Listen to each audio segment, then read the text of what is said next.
Hello my dear student Aman sir, एक बार फिर से अपने नए प्रैक्टिकली वीडियो के साथ आप लोगों को अपने YouTube channel Patel coaching centre में आपका स्वागत करता हूं। देखिए बच्चों, आज मैं आप लोगों को क्लास 12 के फिजिक्स में जो प्रैक्टिकल आपको लिखवा रहे हैं, ठीक है, तो उसका अभी तक मैं आप लोगों को 5 प्रैक्टिकल लिखवा चुका हूँ। तो ये आपका ये 6वां प्रैक्टिकल है।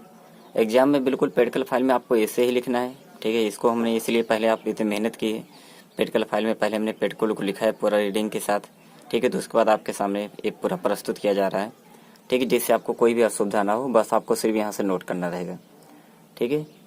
तो चलिए आप भी अपनी कॉपी मिटा लीजिए। एक्सपेरिमेंट नंबर 06, प्रयोग संख्या 6। तो देखिए इसमें आपका सबसे पहले प्रैक्टिकल का आपका नाम क्या है, यानी इसका ऑब्जेक्ट उद्देश्य।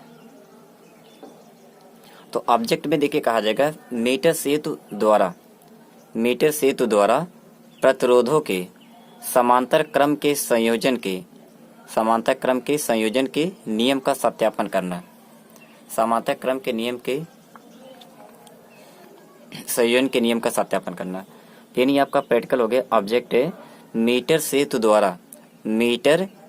द्वारा प्रतिरोधों के समांतर क्रम के संयोजन के नियम का सत्यापन करना, ठीक है। तो ये आपका ऑब्जेक्ट हो गया। तो अभी ऑब्जेक्ट ले लेंगे, मीटर सेतु द्वारा प्रतिरोधों के समांतर क्रम के संयोजन के नियम का सत्यापन करना, ठीक है, ऑब्जेक्ट हो गया, ठीक है। तो ऑब्जेक्ट हमेशा वही होता है कि जैसे, ठीक है, मतलब जो प्रैक्टिकल आप लिखने चल रहे हैं, जो प्रैक्टिकल आप करने चल रहे हैं, ठीक है, वही आपका होता है ऑब्जेक्ट इसका, ठीक है। अभी एग्जामिनर आपसे पूछता है कि मतलब इस प्रैक्टिकल का नाम क्या है, तो वही ऑब्जेक्ट वाला पॉइंट जो होता है वही आपको बताना होता है कि मीटर सेतु द्वारा प्रतिरोधों के समांतर क्रम के संयोजन के नियम का सत्यापन करना।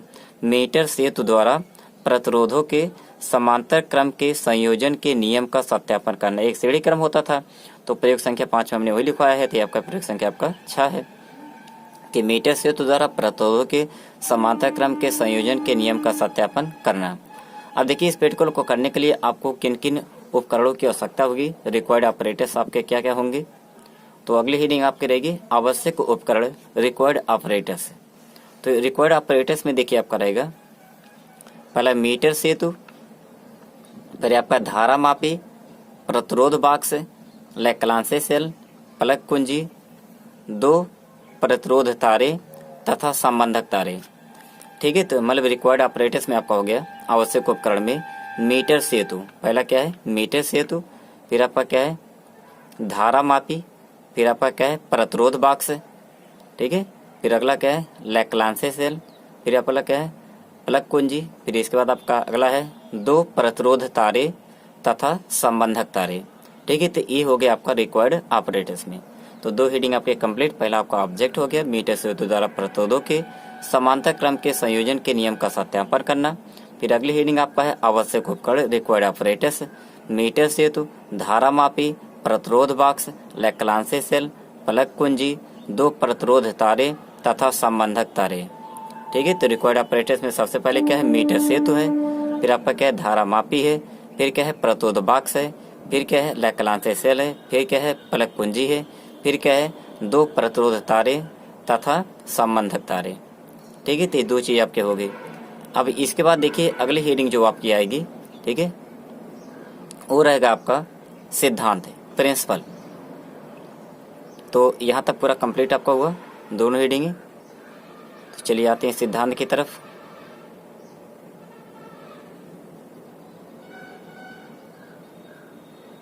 सिद्धांत आपका इसका देखिए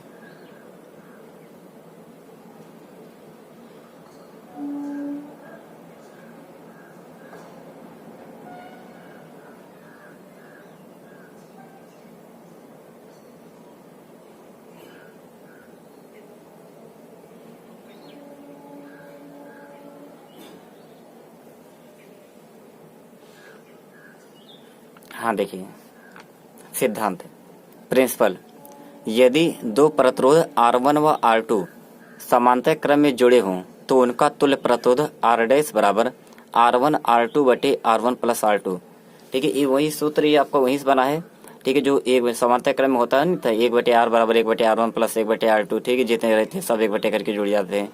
तो अगर उनका आप सॉल्व करेंगे तो यही आर डैश बराबर R1 R2 बटे R1 प्लस क्या बनेगा R2। तो ये यदि दो प्रतिरोध कैपिटल R1 व कैपिटल R2 समांतर क्रम में जुड़े हों तो उनका तुल्य प्रतिरोध, यदि दो प्रतिरोध कैपिटल R1 व कैपिटल R2 समांतर क्रम में जुड़े हों तो उनका तुल्य प्रतिरोध R डैश बराबर R1 R2 बटे R1 प्लस R2। ठीक है, और फिर इसी में आपका रहेगा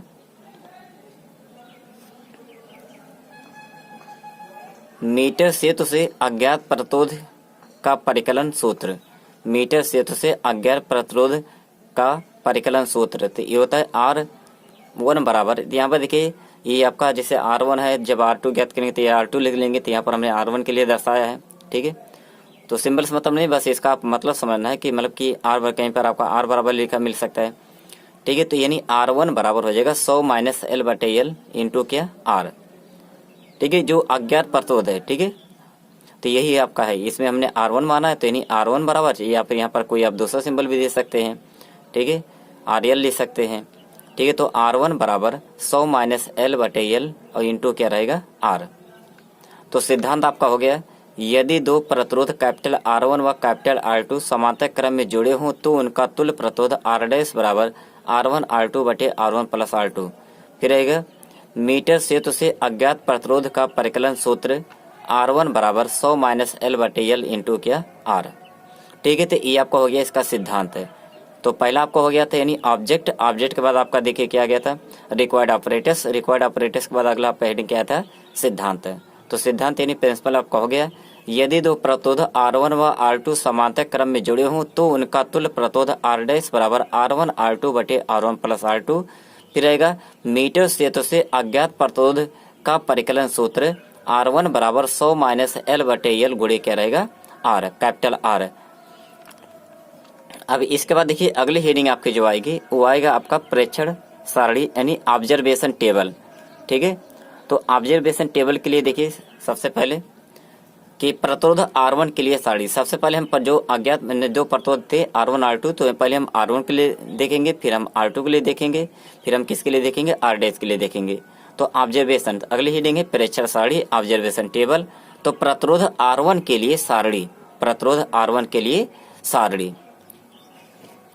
थोड़ा सा देखिए जैसे वीडियो को इसके पहले मुझे बना रही थी उसमें भी थोड़ा सा ठीक है कि शोरगुल टाइप का हो गया था, तो थोड़ा सा देखिए अभी हमारे पास व्यवस्थाएं उतनी नहीं रह पाती हो पाती है, जिसकी वजह से मतलब कि यानी थोड़ा सा दिक्कतें होती है और आपको लिखने ज़्यादा हमें बनाने में दिक्कतें होती है, क्योंकि इसके लिए मतलब वैसा मतलब या तो फिर पूरी व्यवस्था मिले तब फिर जाके कहीं पर बना मिलता है। ठीक है, खैर प्रैक्टिकल की बात है, तो लिए बाहरी मान लो कोई अगर आवाज़ थोड़ा बहुत आपको सुनाई देता है। ठीक है, क्योंकि बाजा बनाया जाता है तो मानो कोई पता चले कुछ बाजा वजा कुछ लोग बजा रहे हैं, कुछ भी हो आपका, तो इस प्रकार से आवाज़ जाती रहती है। कोई मान लो ट्रैक्टर वैक्टर की आवाज़ है बगल से अगर गुजर रहे हों। ठीक है, तो चूँकि गांव जो है सड़क के पास में ही हमारा पड़ता है, तो इसकी वजह से थोड़ा सा वाहनों का शोरगुल भी होता रहता है, तो उसको आप माइंड मत करिएगा। तो प्रेक्षण सारणी ऑब्जर्वेशन टेबल प्रतिरोध R1 के लिए सारणी, तो ये आपका हो गया। तो इसके बाद देखिए अगली हेडिंग आपका रहेगा, अगली हेडिंग में मतलब इसी में के अंतर्गत है।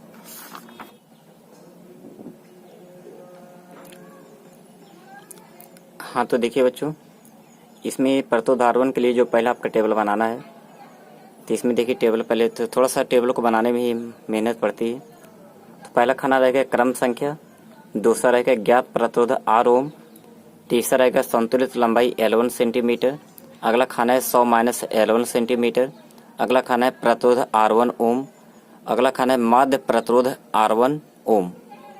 तो क्रम संख्या में 1 और 2 भरा जाएगा, ज्ञात प्रतिरोध कैपिटल R ओम में 1 और 2 भरा जाएगा, संतुलित लंबाई L1 में 40 और 54 भरेंगे। तो अगर ये 40 बनेगा तो ये 100 से घटेगा 60 आएगा, अगर ये 54 है तो 100 से घटेगा 46 आएगा।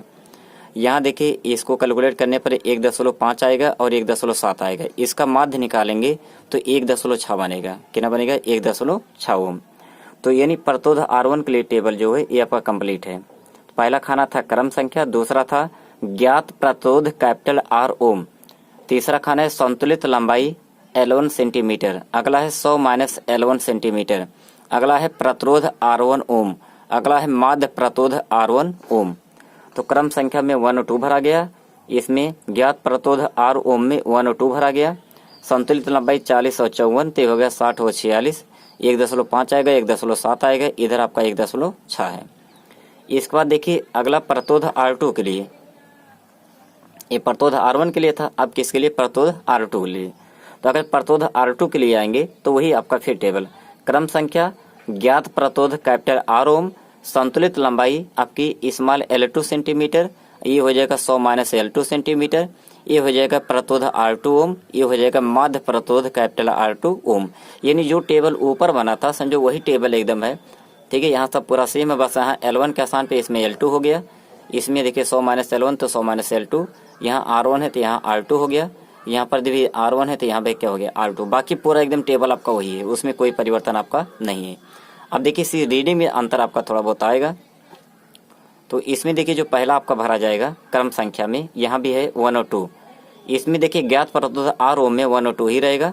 संतुलित लंबाई 50 और ये 60 है, तो अगर ये 50 है तो ये भी 50 आएगा, ये 60 है तो 100 में से 60 घटेगा तो ये 40 आएगा।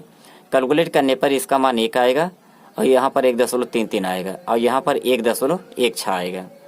ठीक है, तो प्रतिरोध R2 के लिए जो टेबल बना क्रम संख्या, फिर अगला है ज्ञात प्रतिरोध कैपिटल R ओम, अगला है संतुलित लंबाई L2 सेंटीमीटर, फिर अगला खाना है 100 माइनस L2 सेंटीमीटर, अगला है प्रतिरोध R2 ओम, अगला है माध्य प्रतिरोध कैपिटल R2 ओम।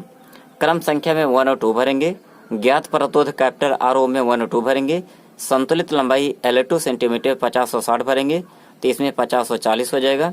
यहाँ पर 1 आएगा और 1.33 आएगा, यहाँ पर माध्य आएगा 1.16।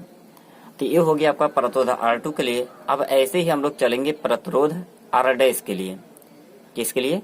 प्रतिरोध R डैश के लिए। तो उतने ही खाने इसमें भी बनाने पड़ेंगे आपको। पहला है यानी प्रतिरोध R डैश के लिए पहला खाना क्रम संख्या, दूसरा ज्ञात प्रतिरोध कैपिटल R ओम, संतुलित लंबाई आपके यहाँ पर L सेंटीमीटर लिख दो तो ये 100 माइनस L हो जाएगा। तो प्रतिरोध R डैश ओम और माध्य प्रतिरोध R डैश ओम। क्रम संख्या यहाँ भी 1 और 2 रहेगा, ज्ञात प्रतिरोध कैपिटल R ओम यहाँ भी 1 और 2 रहेगा। संतुलित लंबाई इसमें 65 और 79 आएगा, सॉरी। ठीक है, पहला आपका रहेगा 65, दूसरा आएगा 79 यानी 79। ठीक है, अब यहाँ से देखिए 65 से अगर 100 में से 65 घटाएंगे तो 35 हो जाएगा और 100 में से 79 अगर घटाएंगे तो कितना बन जाएगा? 21 यानी 21 आ जाएगा। अब इसको कैलकुलेट करने पर 0.53 आएगा और ये भी 0.53 आएगा। इनका माध्य निकालेंगे तो 0.53 ही रहेगा। ठीक है, तो यानी प्रतिरोध R डैश के लिए खाने देखिए वही है ऊपर भी।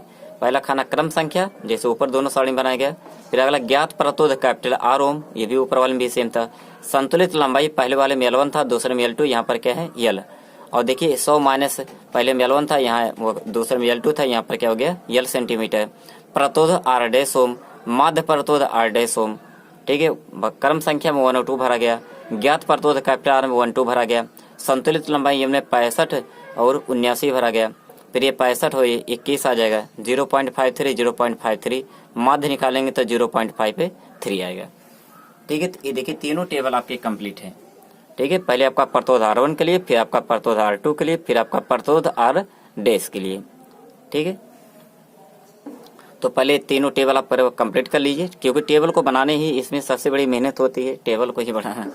ठीक है, और बाकी तो चीज़ें बस सिर्फ लिखना रहता है, क्योंकि अब यहाँ पर इसको पहले ठीक है स्ट्रक्चर को मतलब इसका पूरा टेबल बनाएंगे तो उसमें वैल्यू को भरेंगे। ठीक है, तो समय इसमें तो थोड़ा आपका लगता है। ठीक है, सबसे मेहनत वाला काम इसमें यही होता है पेट को लिखते समय। ठीक है, इतना आपका हो गया, तो तीनों टेबल आपका बन चुका। अब इसके बाद देखिए आएगा अगले रीडिंग है गणना। क्या रहेगा? गणना।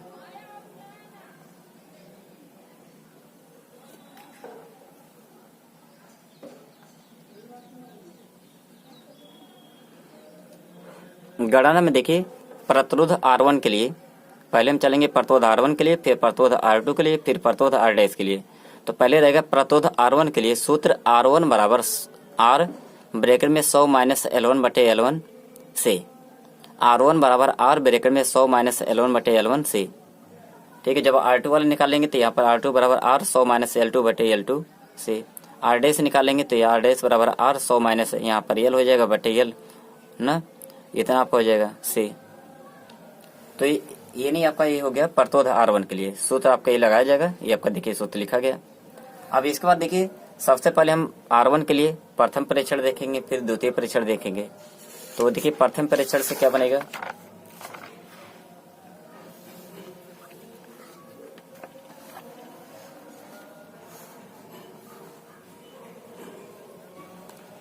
हाँ तो ये देखिए प्रथम परीक्षण से R1 बराबर 1 100 माइनस 40 बटे 40 है। तो इसको कैलकुलेट करने पर 100 में से 40 घटाएंगे 60 आएगा बटे 40, तो आपका 6 बटे 4 हो जाएगा। जब इसको 6 को 4 से डिवाइड करेंगे, चाहे 3 बटे 2 लिख दो, नहीं डिवाइड कर दीजिए तो 1.5 आ जाएगा। फिर द्वितीय परीक्षण से R1 बराबर आपके देखिए R का मान 2 लिया गया था, 100 माइनस, ठीक है, आपकी लंबाई जो आई थी वो क्या ना 54 आया था बटे 54 रहेगा। तो अब देखिए 2 गुणे 100 में से 54 घटाएंगे 46 आएगा बटे 54, 54 को 2 से काट दीजिए तो ये 46 बटे आपका आ जाएगा 27 है। 46 को 27 से डिवाइड करेंगे तो 1.7 आएगा। अब इसमें आपको तुरंत लिखेंगे, इसलिए माध्य बराबर, इसलिए क्या रहेगा माध्य बराबर। जब माध्य R1 निकालेंगे तो माध्य R1 ते बराबर आपका हो जाएगा 1.5 प्लस 1.7 बटे 2, ते 3.2 बटे 2 आएगा। अब इसको जब डिवाइड करेंगे तो 1.6 ओम आ जाएगा। ठीक है, तो यानी प्रतोद R1 का मान आपका निकल गया। प्रथम परीक्षण से R1 आपने निकाला 1.5 आया, द्वितीय परीक्षण से आपने R1 निकाला 1.7 आया, आपने माध्य निकाल लिया, दोनों को जोड़ करके आधा कर दिया तो 1.6 आ गया।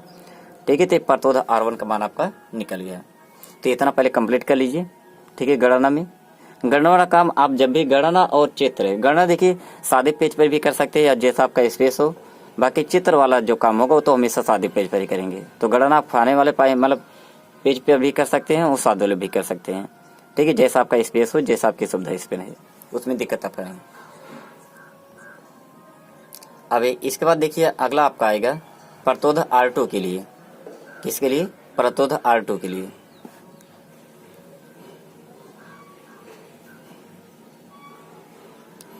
तो अगर प्रतोद R2 की बात करेंगे तो प्रथम परीक्षण से R2 बराबर 1 100 माइनस 50 बटे 50 है। तो ये देखिए घटाएंगे तो यानी 100 में से 50 घटाएंगे 50 आएगा, 50 बटे 50 कट के आपको 1 आएगा, तो यानी R2 का मान 1 ओम आ गया।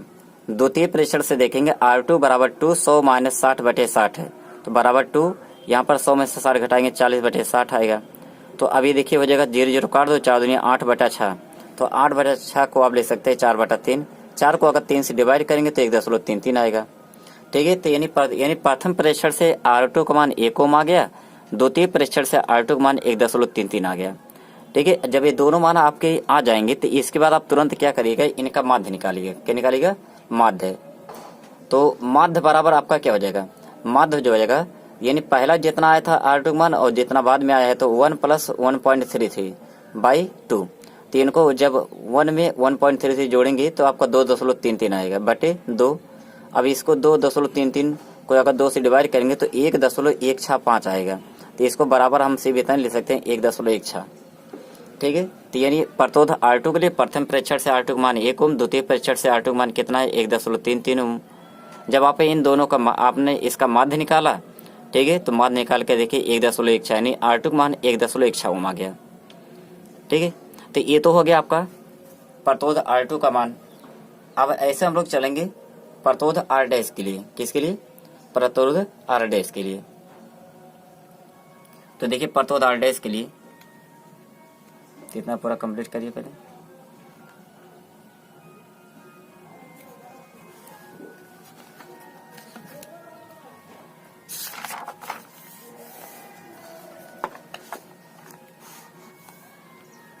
हाँ, प्रतोद R डैश के लिए देखिए प्रथम परीक्षण से यहाँ पर R डैश बराबर 1 100 माइनस, यहाँ पर देखिए जो वैल्यू आप कराएगा 100 माइनस 65 है।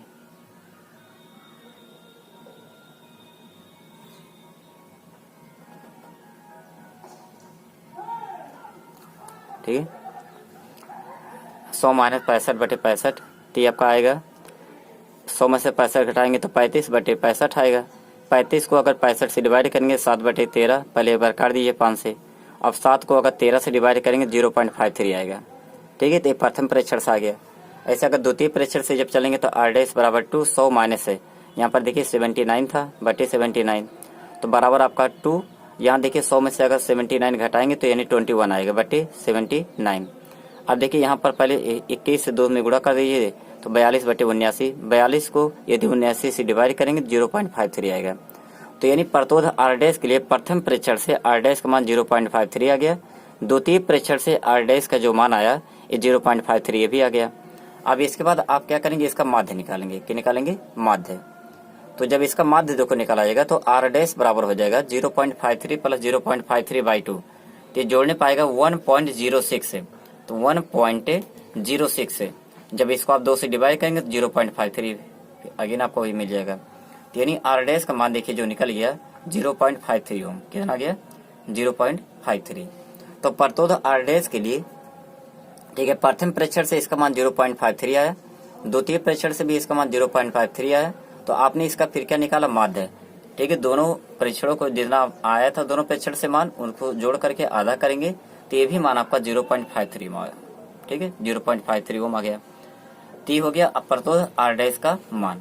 अब देखिए परिकलन द्वारा अगर हम लोग निकालें परिकलन द्वारा, तो परिकलन द्वारा r डैश बराबर r1 r2 बटे r1 प्लस r2 होता है। तो r1 का मान निकाला गया 1.6, r2 मान 1.6 बटे 1.6 प्लस 1.6, तो ऊपर देखिए जब इसको आप गुणा कराएंगे तो 1.856 आएगा और नीचे जोड़ेंगे तो 2.76 आएगा। तो अगर 1.856 को 2.76 से डिवाइड करेंगे तो ये r डैश बराबर 0.67 ओम आ जाएगा। ठीक है, तो इतना हो गया, ये ओम का प्रतीक होता है। तो r डैश बराबर आ गया 0.67 और इसके पहले देखिए r डैश का मान कितना 0.53 आया। अगर दोनों मानों का हम लोग अंतर निकाल लें, क्या निकाल लें? अंतर। देखिए अंतर इसका कितना बनेगा, तो डेल्टा r बराबर 0.67 माइनस 0.53, तो डेल्टा r बराबर 0.14 ओम आएगा, 0.14। ठीक है, तो इतना काम हो गया आपका पूरा गणना में। यहाँ तक परिकलन वाला मान पहले आप निकाल लेंगे, तो ये मान देखिए 0.67। ठीक है, तो अब अंतर निकालेंगे तो डेल्टा r बराबर 0.67 में से 0.53 घटा दीजिए तो डेल्टा r का मान 0.14 ओम आ गया। इतना काम होगा आपका गणना में। अब इसके बाद देखिए अगली हेडिंग आएगी आपका रिजल्ट यानी परिणाम। तो रिजल्ट देखिए आपका क्या होगा इसमें,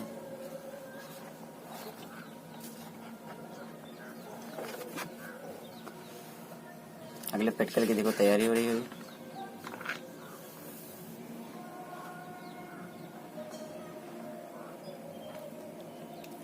हाँ, तो रिजल्ट में देखिए परिणाम प्रयोगात्मक त्रुटि की सीमा के भीतर, प्रयोगात्मक त्रुटि की सीमा के भीतर प्रयोग द्वारा तथा परिकलन द्वारा प्राप्त तुल्य प्रतिरोध लगभग बराबर है, अतः इससे प्रतिरोधों के समांतर संयोग के नियम का सत्यापन होता है। समांतर संयोग के नियम का सत्यापन होता है।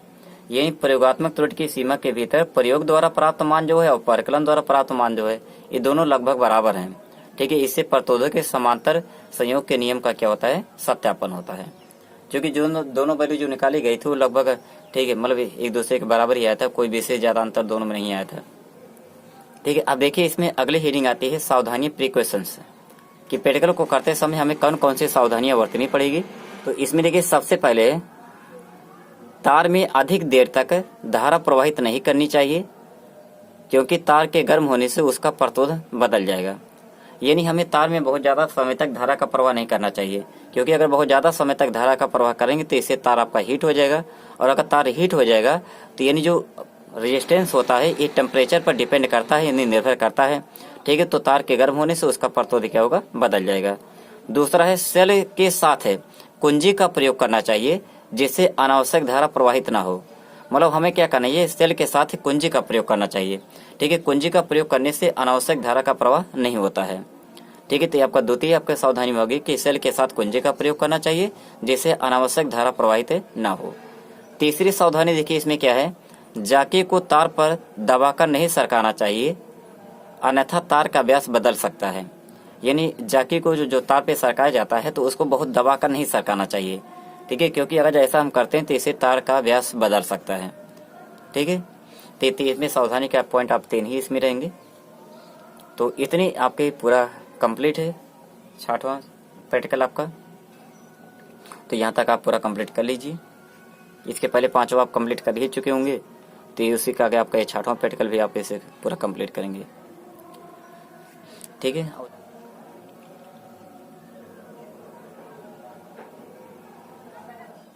हेलो, हाँ देखिए, पहले इसमें आपका जो चित्र बनाना है इस प्रैक्टिकल में,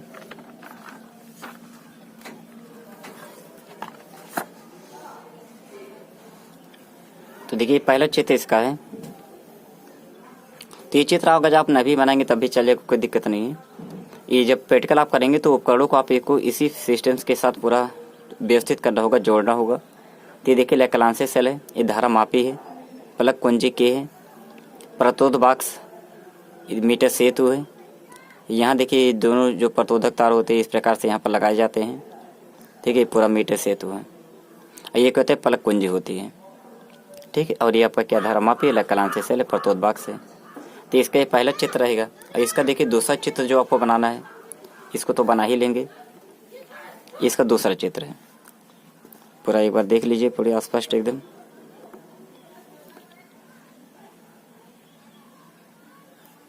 चित्र को थोड़ा सा जूम कर दिया जाए।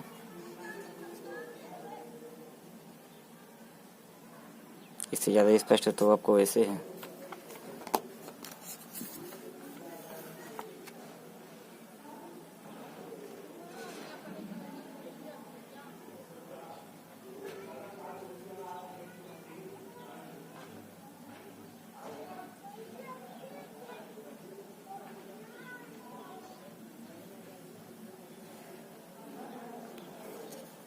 ज़्यादा स्पष्ट तो ऐसे ही है। ये देखिए लैक्लांसे सेल लिखा है, कुंजी लिखा है।